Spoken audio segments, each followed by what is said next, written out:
Hola, ¿qué tal están? Bienvenidos. Mi nombre es José Manuel López García. Antropología filosófica. En este vídeo voy a explicar algunas cuestiones relativas a la antropología, sobre todo desde la perspectiva de la antropología filosófica. Como se sabe, antropología viene de anthropos, que significa hombre, y es un término griego, y pues logos, que también es otro término heleno, y que significa razón o discurso. Hay distintas formas de entender la antropología filosófica. Por una parte, se puede comprender que es el estudio del ser humano, elaborado a lo largo de los siglos, y actualmente objeto de atención de los filósofos. Por lo tanto, desde esta perspectiva, podríamos pensar que, por supuesto, las teorías del alma de Platón, de Aristóteles y de otros filósofos griegos antiguos son o forman parte de la antropología filosófica. De hecho, realmente, el estudio del alma en los filósofos antiguos y medievales, fundamentalmente, pues se considera como objeto de la antropología. Podemos hablar de la antropología platónica, la antropología aristotélica, la antropología de San Alberto Magno, la antropología de Tomás de Aquino, etcétera, etcétera.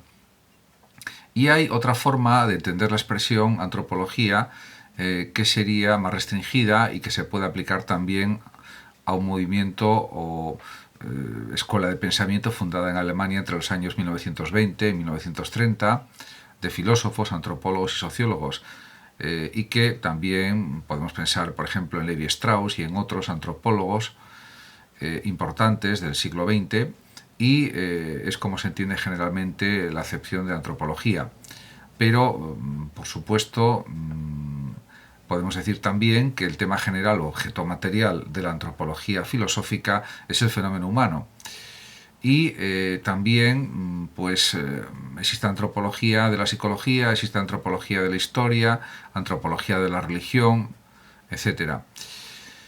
En este sentido, podemos decir que la psicología y la historia coinciden en su objeto de estudio, en su objeto material, con la antropología filosófica, pero no en su metodología precisa, no es la misma la que utilizan. Podemos pensar que pues la base del planteamiento antropológico consiste, en cierto modo, en utilizar las enseñanzas de las ciencias naturales, como son, por ejemplo, la biología, la zoología, la etología, la paleoantropología, etc., y también la metodología de las ciencias humanas para tratar de saber o identificar las características de la especie humana y su posición específica en el mundo y en el entorno natural. Además, diríamos que los orígenes del saber antropológico se pueden remontar en la Edad Antigua pues a las grandes obras de filósofos de la talla de Platón, de Aristóteles, etc. En la Edad Media pues hubo un periodo teocéntrico en el que todo giraba en torno al concepto de Dios, y el hombre es considerado como un compuesto de cuerpo y alma. En ese sentido, posteriormente ya pues se llega a la Edad Moderna con el filósofo francés René Descartes, que puso la certeza del conocimiento en la pura autocerteza de la conciencia, con su cogito ergo sum. El yo, por tanto, de la conciencia, para Descartes o para Descartes, está seguro de su propia existencia antes que de la existencia del resto de las cosas.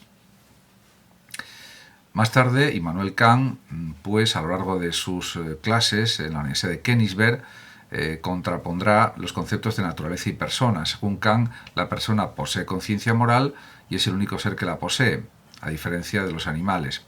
Kant define a la persona, por otra parte, como la libertad e independencia frente al mecanicismo de la naturaleza entera. Por lo tanto, la persona, para Kant, es la libertad de un ser racional sometido a leyes morales.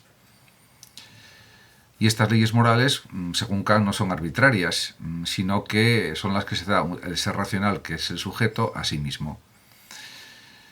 En la edad contemporánea, pues está claro que se abre un espacio para la antropología nuevo y surgen una gran diversidad de corrientes antropológicas, filosóficas, que proponen una visión sobre lo que es realmente el hombre, la conducta humana, las formas de ser humanas, lo que es la vida también, etc. Y se puede hablar de varios movimientos. Está, por ejemplo, el historicismo de Dilthey. Está también, por ejemplo, pues la visión materialista sobre el hombre, propia, por ejemplo, del marxismo. Y, por supuesto, también está la teoría de evolución de Darwin.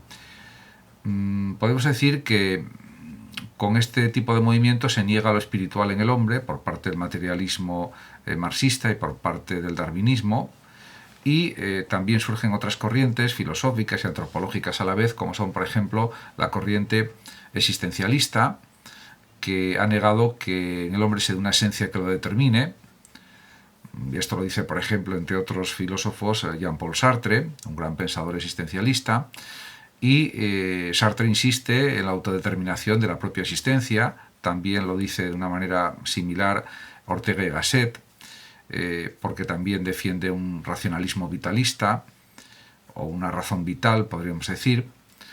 Y también surgen otras corrientes antropológicas y filosóficas, como es el personalismo de Mounier, que insisten en la importancia del sujeto, de la persona, en relación con los demás, en relación con la vida social, etc. Por otra parte, también a veces se nota en algunos pensadores o intelectuales latinoamericanos, por ejemplo, una mezcla de la filosofía y de la antropología. Y eso es algo necesario para la investigación social y humana.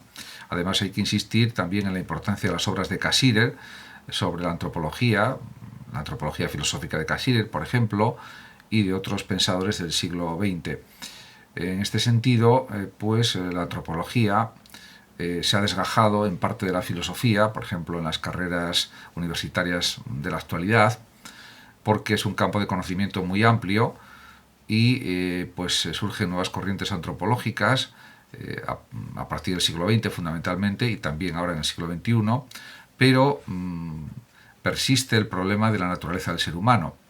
Han surgido numerosísimas teorías sobre lo que es la vida humana, el ser humano, en definitiva, y esto también se puede unir, por ejemplo, a cuestiones de tipo hermenéutico. De hecho, la hermenéutica también se interesa por las cuestiones antropológicas, las cuestiones de interpretar la propia vida, de interpretar la realidad, de interpretar las relaciones con los demás, etc., o la separación radical entre los hombres y los animales. O sea que la multiplicidad de cuestiones es realmente muy grande, es inmensa. Por lo tanto, todo esto ha sido objeto del interés de la antropología y de la antropología filosófica también, por supuesto. El propio Kant escribió un libro que es Antropología en sentido pragmático, que recoge las clases durante aproximadamente 20 años o algo más en la Universidad de Königsberg, y la interpreta en un sentido práctico, en un sentido de reflexionar y entender la propia realidad humana, las costumbres humanas, las actitudes humanas, etc. Por supuesto, se puede hacer antropología de cualquier rama del conocimiento. Hay antropología de la psicología, antropología de la religión, antropología de la matemática, podríamos decir también, o de las costumbres de los matemáticos, o de las actitudes matemáticas, etcétera, etcétera. Pero diríamos que es una forma de conocimiento que cada vez se amplifica más, porque surgen nuevos autores, nuevos antropólogos, filósofos que utilizan métodos científicos para investigar culturas humanas, tribus. Incluso podemos pensar en antropología de corte clásico del siglo XX, la que se interesa, por ejemplo, por saber cómo es la existencia de los Yanomamo o Yanomami. En ese sentido, la antropología de Marvin Harris es fundamental para entender el siglo XX. Este antropólogo norteamericano, uno de los principales de la historia, analizó las costumbres, las formas de vida de los Yanomami y de otras tribus y de otras culturas de la Tierra, y sus análisis están, diríamos, muy influidos por el materialismo. De hecho, él creó el materialismo cultural, el propio Marvin Harris. Ese materialismo cultural de Marvin Harris se fundamenta en buena parte en el materialismo marxista, en cierto sentido, y en general en el materialismo. Pero es que incluso otras corrientes de pensamiento, de filosofía, como es el materialismo filosófico de Gustavo Bueno, también insisten en la importancia de análisis rigurosos, precisos y meticulosos de las costumbres, de las actitudes y del cambio temporal de las mismas, si es que eso sucede, en algunas culturas más que en otras, etc. Por lo tanto, podemos decir que hay una integración de la filosofía y la antropología, y por lo tanto a veces es difícil separar la antropología de la filosofía, entre otras razones porque la antropología forma parte del conocimiento filosófico. aunque se haya separado artificialmente con la finalidad de ampliar estudios en la universidad, en las facultades. Pero realmente es un conocimiento que es filosófico, el conocimiento antropológico. Por supuesto, ha habido numerosos antropólogos importantes en el siglo XX y a finales también del siglo XIX que han puesto las bases de lo que es la antropología actual, la antropología contemporánea. Eso también es un hecho que no se puede negar.